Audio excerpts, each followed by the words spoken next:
Et j'accueille sur ce plateau Róża Thun. Bonjour, vous êtes eurodéputée polonaise depuis 2009 et vous appartenez au groupe conservateur, le PPE. Anna Cavadini, vous êtes eurodéputée verte allemande depuis mai dernier. Vous aussi, Bernard Guetta, vous avez été élu en mai dernier sous la bannière LREM. Vous êtes français et vous siégez ici au sein du groupe Renew. Avant de rentrer dans le vif du sujet, je voulais savoir quel souvenir vous gardez de la chute du mur de Berlin. Anna Cavadini, vous aviez 7 ans à l'époque, je crois. Quel souvenir vous gardez? Oui, j'avais 7 ans, mais quand même, je me souviens très bien parce que la moitié de ma famille a vécu en Allemagne de l'Est. Moi, je suis née dans l'Allemagne de l'Ouest et c'était vraiment difficile de se voir avant. Et avec la chute du mur, c'était aussi un peu une réunification de ma famille. Bernard Guetta, où étiez-vous ce 9 novembre 1989? J'étais à Erivan, la capitale de l'Arménie soviétique.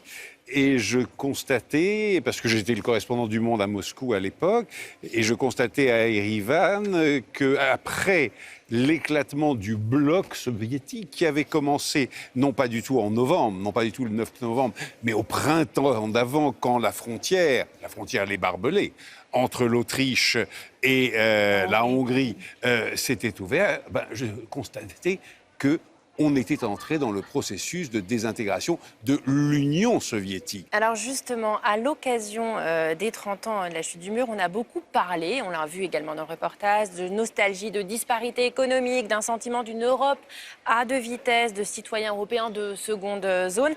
À croire qu'on oublie quel soulagement cela a été il y a 30 ans, Róża Thun. Bien sûr que c'était un soulagement énorme et c'est toujours encore un soulagement, même si pas tout le monde le comprend.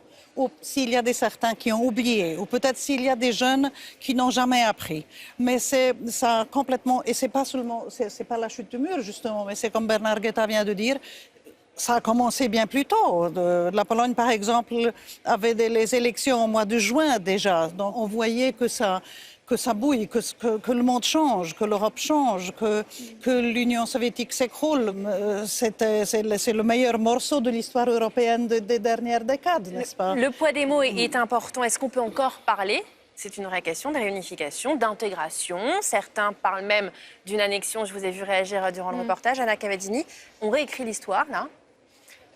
Oui, je crois qu'on doit parler d'une réunification et c'était un succès. Ça, c'est clair, parce qu'on a maintenant gagné la liberté, on a gagné la démocratie et tout ça. Mais on doit en même temps dire qu'il y avait aussi quelques erreurs qu'on a fait. Peut-être, par exemple, de dire que oui, peut-être c'était trop vite et aussi quelques entreprises dans l'Est de l'Allemagne n'étaient pas sauvées et c'est pour ça que beaucoup de personnes ont perdu son travail. Dans le reportage, c'est ce qu'exprime le photographe quand il dit cela a été trop rapide, trop radical, ce n'était pas une réunification. L'Ouest s'est jeté sur l'Est, l'Ouest a écrasé l'Est. C'est fort, Bernard Guetta, un commentaire? C'est pas fort, c'est extrêmement choquant. Ce mot d'annexion me révolte. Ça a été repris par des hommes politiques en France. C'est à la mode en ce moment. Mais enfin, écoutez, une annexion, c'est l'entrée de chars, c'est l'entrée de forces militaires dans un autre pays. C'est une annexion par la force. Souvenons-nous de ce qui s'est passé. Les Allemands de l'Est manifestaient par centaines de milliers. Ensuite, il y a la transition économique. Et la transition économique, parsemée d'erreurs, évidemment, forcément parsemée d'erreurs. Elle a été très violente, à mes yeux beaucoup trop violente.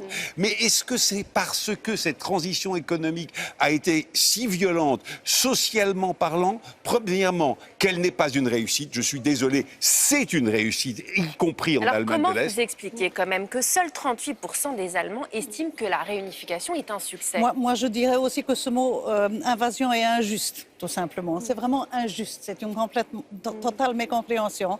Et il faut comprendre le temps, le 89. Personne dans le monde entier ne savait comment sortir du système communiste. Absolument. Parce que cette expérience personne n'a fait. Donc, bien sûr qu'on faisait les fautes aussi, n'est-ce pas? Qu'il y a eu des erreurs, c'est ça que vous Bien voulez sûr dire. C'est qu'il y le moins avait qu'on des puisse erreurs. dire. Et pas seulement en Allemagne de l'Est. Dans tous les pays de l'Est, sûr. on a commis beaucoup d'erreurs. Alors, Mais quelles c'est erreurs, notre- quelles erreurs ont été commises? on ne peut pas dire que politiquement ça allait trop vite, parce que qu'est-ce que ça veut dire trop vite, n'est-ce pas? Il y a certains qui disent ces pays sont entrés dans l'Union européenne trop tôt. Qu'est-ce que ça veut dire trop tôt? Est-ce que ce serait possible aujourd'hui? C'était extrêmement important pour l'Europe d'introduire le marché libre, d'ouvrir les frontières, de se libérer de la censure dans les médias, de respecter les droits de l'homme.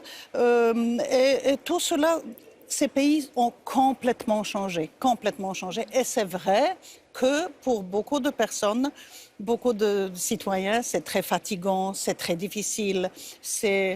Pas tout le monde est tellement débrouillard. Le marché communiste est beaucoup plus facile que le facile mais dur en le même temps parce qu'on est pauvre. Normalement, on était tous très pauvres dans cette Europe de l'Est.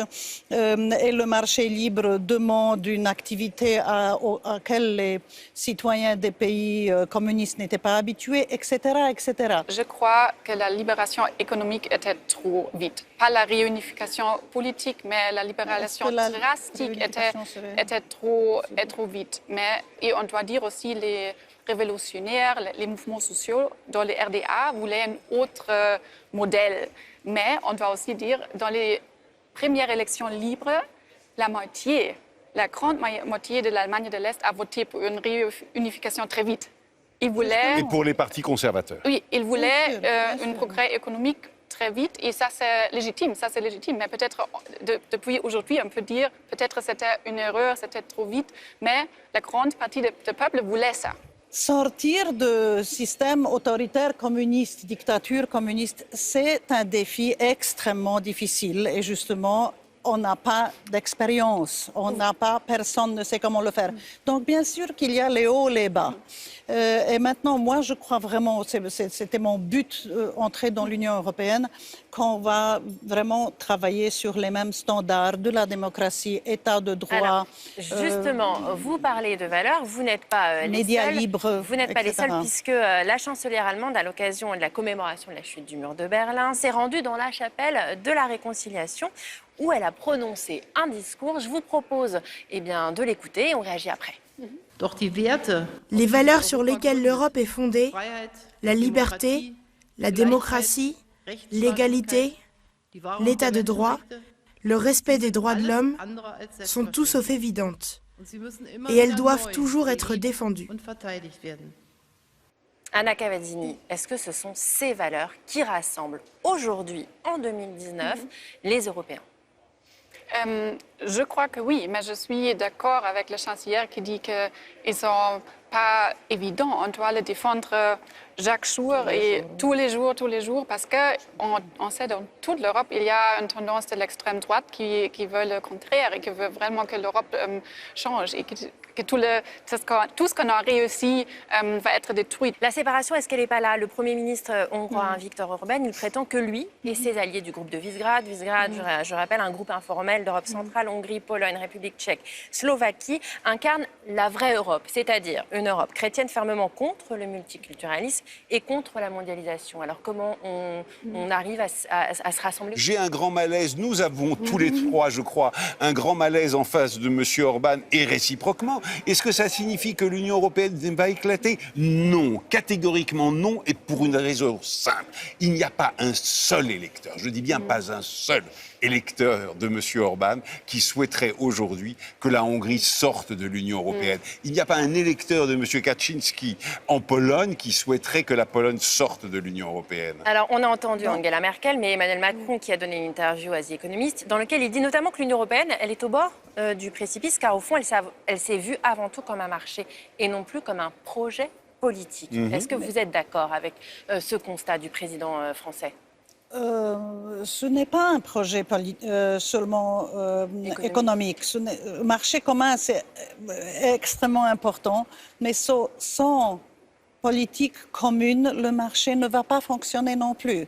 Et à vrai dire, la motivation pour laquelle énormément de nos citoyens ont voté oui dans le référendum quand on entrait dans l'Union européenne était la démocratie, étaient ces valeurs desquelles Mme Merkel vient de parler, étaient la liberté, les droits de l'homme, les médias libres et bien sûr le marché libre commun aussi. Et aussi appartenir à cette famille pour laquelle ces valeurs sont des piliers, n'est-ce pas? Tout à fait. Et moi, j'ai quand même, malgré la situation difficile que nous avons en Hongrie, en Pologne, mais aussi il y a les partis de la même couleur en Allemagne, AfD, n'est-ce pas, en France, en Italie, à peu près partout, que nous devons vraiment horizontalement, les démocrates d'Europe entière, unissez-vous et nous battre vraiment pour ces valeurs communes qui nous unissent. Et se tourner vers l'avenir, mais là on voit encore qu'au sein des dirigeants européens, il y a des désaccords, notamment entre Angela Merkel et Emmanuel Macron, sur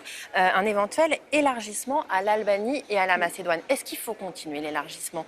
Je crois que l'Albanie et la Nord-Macédonie ont vraiment fait beaucoup de progrès et ont transformé beaucoup pour être dans l'Union européenne. Et je crois que cette région-là est vraiment pas stable. Et je crois qu'avec un élargissement, on va garantir de la stabilité dans cette région-là. Et je crois que c'est pour ça que c'est vraiment important de continuer cette route-là. Mais en même temps, on doit réformer l'Union européenne parce que si on ne peut pas agir, parce qu'on est trop et on n'a pas vraiment la capacité d'agir, c'est aussi un problème. Je suis d'accord, mais à 100% avec ce que vous venez de dire, parce que nous faisons face aujourd'hui à deux dangers.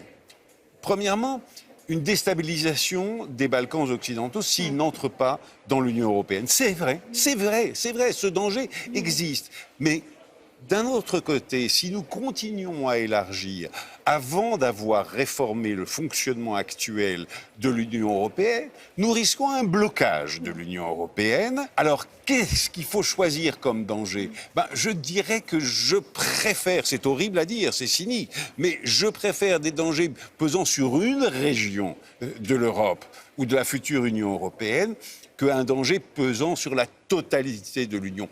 Donc, il faut aller vite pour réformer l'Union européenne, pour la faire évoluer, au moins pour donner l'impulsion de ce changement. Et ensuite, on pourra reprendre le processus d'élargissement. Rosette, nous allons conclure avec vous. Est-ce que vous êtes d'accord avec ce que vient de dire Bernard Guetta? Je ne suis pas sûre, parce que réformer l'Union européenne, c'est un processus qui dure tout le temps. Il faut la réformer tout le temps, parce que le monde change et ça ne va pas se passer rapidement.